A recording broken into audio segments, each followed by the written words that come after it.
These notes are dealing with the relationships between angles and circles.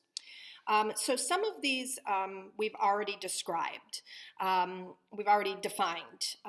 So central angle, inscribed angle we've defined. But now we're actually going to talk about the relationship between the central angle and some of the in the intercepted arc. So it turns out that the central angle, so the measure of angle NAG, is equal to the measure of the intercepted arc, NG.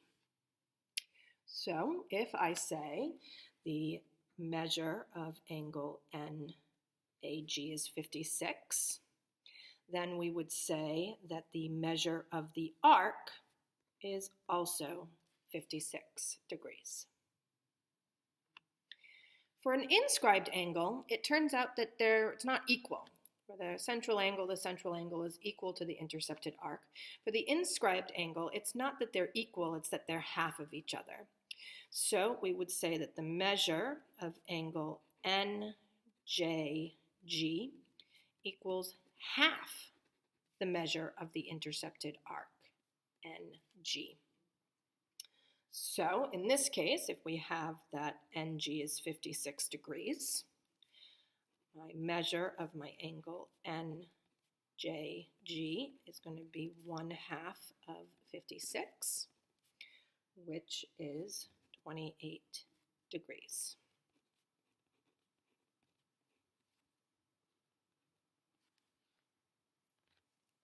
Circumscribe means to surround a polygon with a circle. So this triangle is circumscribed. This quadrilateral is circumscribed. And that means that the vertices of my shape lie on the circle.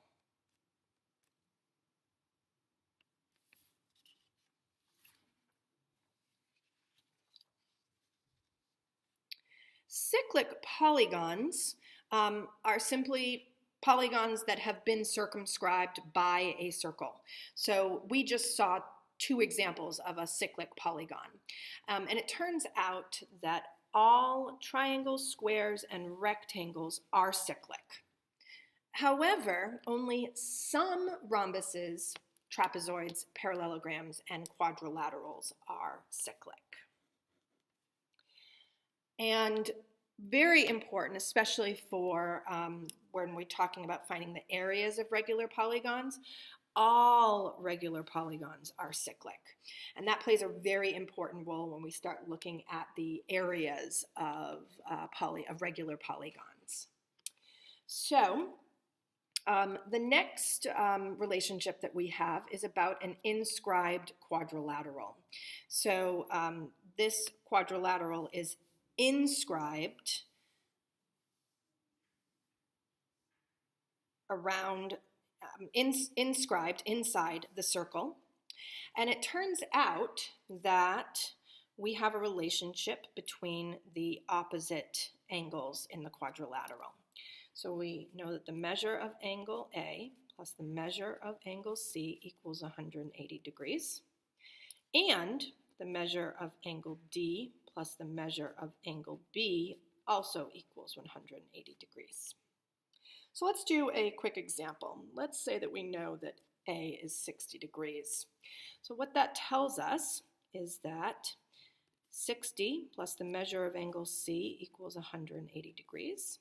So the measure of angle C turns out to be 130 degrees.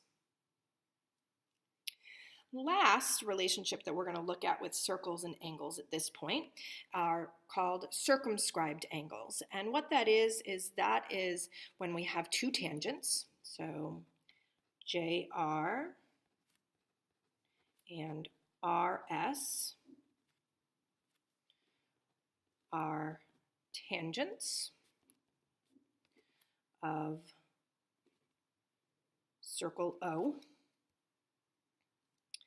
And that and then we have two rays where we have two radii, where the radii here are OJ and OS are radii. Because they're radii, they hit, they're radii that intercept the tangent at J and then at S. They're actually 90 degrees at both of those intersection points. And so it turns out that angle O and angle R have the same relationship that we saw in the inscribed quadrilateral. So the measure of angle O plus the measure of angle R equals 180 degrees. So let's say that angle O is 80 degrees. So 80 degrees plus the measure of angle R equals 180 degrees. So the measure of angle R equals 100 degrees.